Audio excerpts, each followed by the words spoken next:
আসসালামু আলাইকুম বন্ধুরা, আশা করি ভালো আছেন। আরও একটা ভিডিও নিয়ে আসলাম। আজকে বর্তমান পৃথিবীর অবস্থা ভালো না। রাশিয়া ইউক্রেন যুদ্ধ, সেই যুদ্ধের মাঠে এবার পারমাণবিক বোমা বিস্ফোরিত হতে যাচ্ছে বন্ধুরা। অর্থাৎ আমেরিকা পারমাণবিক বোমা পরীক্ষা করবেন ঘোষণা দিয়েছে। সেই সাথে রাশিয়াও অলরেডি, রাশিয়ার প্রেসিডেন্ট ভ্লাদিমির পুতিন উনি পারমাণবিক বোমার পরীক্ষা করার জন্য অলরেডি পারমিশন দিয়েছে সামরিক বাহিনীকে। এই পারমাণবিক বোমার দিকে ধাবিত হচ্ছে পৃথিবী। কত বড় যে ভয়াবহতা এই পারমাণবিক বোমা, সেটা এই সামরিক বাহিনীর সদস্য ছাড়া কেউ বুঝবে না। আমরা যারা সামরিক বাহিনীতে চাকরি করেছি একমাত্র আমরাই বুঝি, আমরাই জানি এই পারমাণবিক বোমার ভয়াবহতা কতটুকু। সেকেন্ডের ভিতরে ঢাকা শহর, এরকম শহর সেকেন্ডের ভিতরেই ধূলিসাৎ হয়ে যেতে পারে, এত বড় ভয়াবহতা।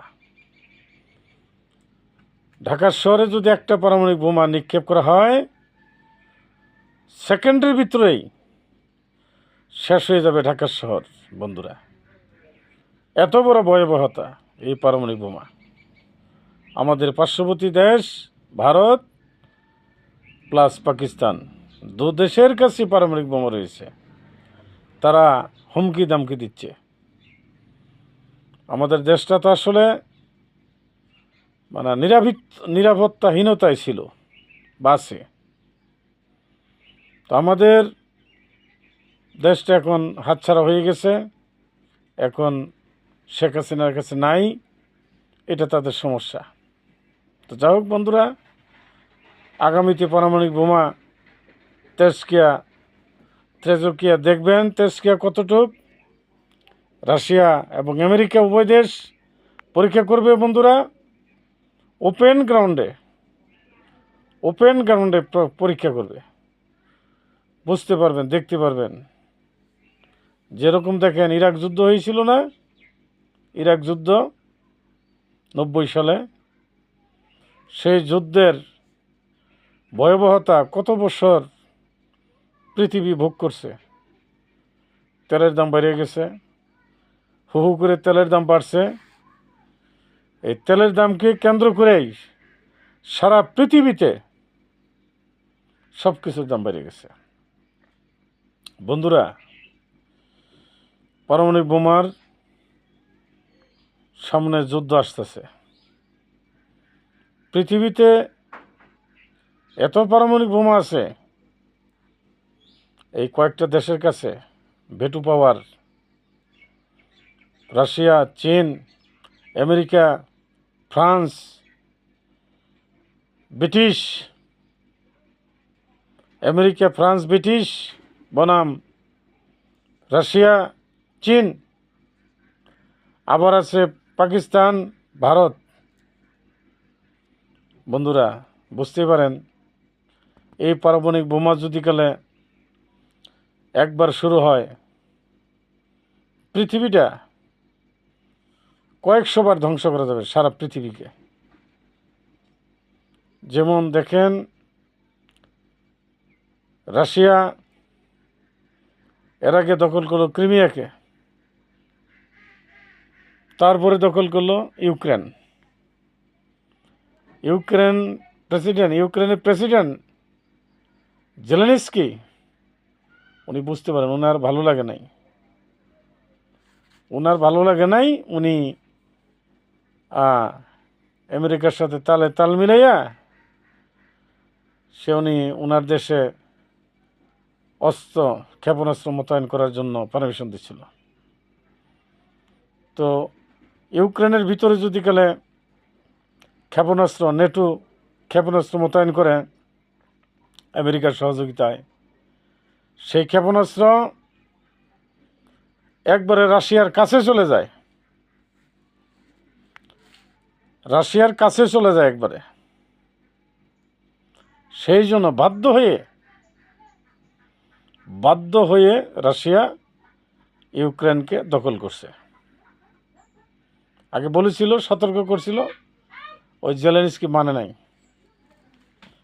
জেলেনস্কি কৌতুক অভিনেতা, এই কৌতুক অভিনেতা প্রেসিডেন্ট হয়েছে, উনি মানে নাই, উনি বলছে কি হবে। তো আস্তে করে দেখেন, ভ্লাদিমির পুতিন হলো ঠান্ডা মাথার খেলোয়াড়। উনি ছিল কেজিবির প্রধান, অর্থাৎ রাশিয়ার গোয়েন্দা সংস্থার প্রধান ছিল এই ভ্লাদিমির পুতিন। ঠান্ডা মাথার খেলোয়াড়, উনি কি যে করতে পারে আপনারা দেখতেছেন। ইউক্রেন শেষ।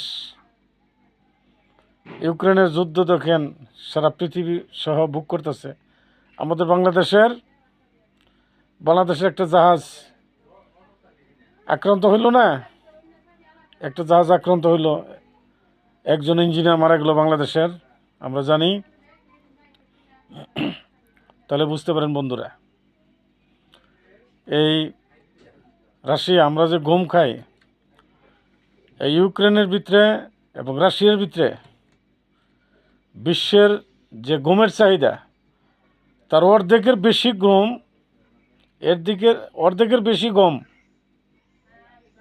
আমরা যে গম খাই, গম আটা, এই গম অর্ধেকের বেশি গম ইউক্রেন, রাশিয়া বিশ্বে সাপ্লাই দেয়। তাহলে বুঝতে পারেন বন্ধুরা। আবার গ্যাস, ইউরোপ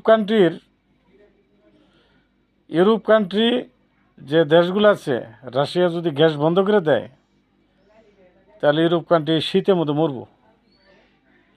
এই শীতের ভিতরে মারা যাবে ওরা। কারণ হলো ইউরোপ কান্ট্রিগুলায় গ্যাসের, ওরা রাত্রে রুমের ভিতরে গ্যাস জ্বালাই রাখে, গ্যাসের আগুনের গরমে ওরা রাতে ঘুমায়, নাহলে ওরা বরফ হয়ে যাবে, বরফে জমে যাবে। বন্ধুরা আমার, একমাত্র সামরিক বাহিনীর সদস্যরাই বুঝতে পারে যুদ্ধ কারে বলে, পারমাণবিক যুদ্ধ কী রকম ভয়াবহতা। 20,000 সেন্টিগ্রেডের উপরে তাপমাত্রা হবে বন্ধুরা। কয় ডিগ্রি জ্বর হইলে আমরা কাতর হয়ে যাই? 4 ডিগ্রি। 4 ডিগ্রি হইলে আমরা সহ্য করতে পারি না। 5 ডিগ্রি জ্বর হইলে মানুষ অজ্ঞান হয়ে যায়, 6 ডিগ্রি হলে মারা যায়। 6 ডিগ্রি জ্বর হলেই মারা যায়। সেখানে 20,000 সেন্টিগ্রেড, 20,000 সেন্টিগ্রেড তাপমাত্রা হবে। তাহলে চিন্তা করেন, মানে একটা বোমা যখন নিক্ষেপ করবে, তখন যেখানে নিক্ষেপ করবে সেখানে ছাই হইয়া ওই এলাকা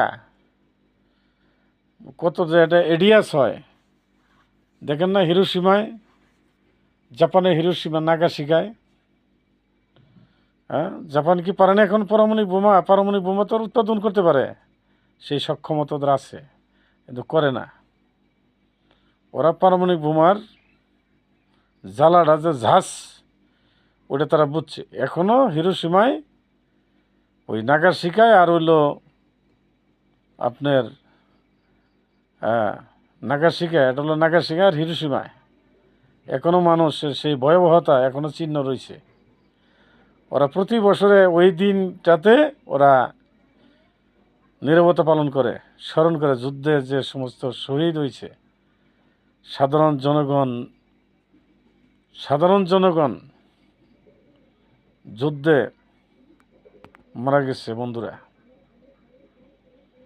তো আমরা আমাদের দেশটা নিয়ে যে হানাহানি শুরু করছি, ভালো না, ভালো লাগতেছে না আমাদের স্বাধীনতা। আমাদের দেশটাকে আসুন আমাদের দেশটাকে রক্ষা করি, পার্শ্ববর্তী দেশের কবল থেকে আমাদের দেশটাকে রক্ষা করি, দেশের জনগণকে বাঁচাই। আমাদের দেশের জনগণ যোদ্ধা, সাহসী। বাঙালি জাতি খুব সাহসী। এটা আমাদের একটা গর্ব। এটা আমাদের একটা গর্ব। আমি গর্ব করি। আমি সামরিক বাহিনীর একজন সাবেক সদস্য। আমি গর্ববোধ করি এই বাঙালি জাতিকে নিয়ে, বাংলাদেশের মানুষকে নিয়ে। তারা প্রাণ দিতে পারে, দেশের জন্য তারা প্রাণ দিতে পারে। বন্ধুরা আমার, সামরিক বাহিনীর সদস্য যারা, তারাই বুঝতে পারে দেশটা কত নাজুক পজিশন আছে। তো যাই হোক বন্ধুরা, অনেক কথা বললাম, অনেক সময় ধরে কথা বলছি। বন্ধুরা, পৃথিবী আজ ভালো নেই। ঠিক আছে বন্ধুরা, আবারও কথা বলবো। ভালো থাকেন। সকলের প্রতি দোয়া রইল। সকলের সুস্থতা কামনা করে শেষ করছি। আল্লাহ হাফিজ। বাংলাদেশ জিন্দাবাদ।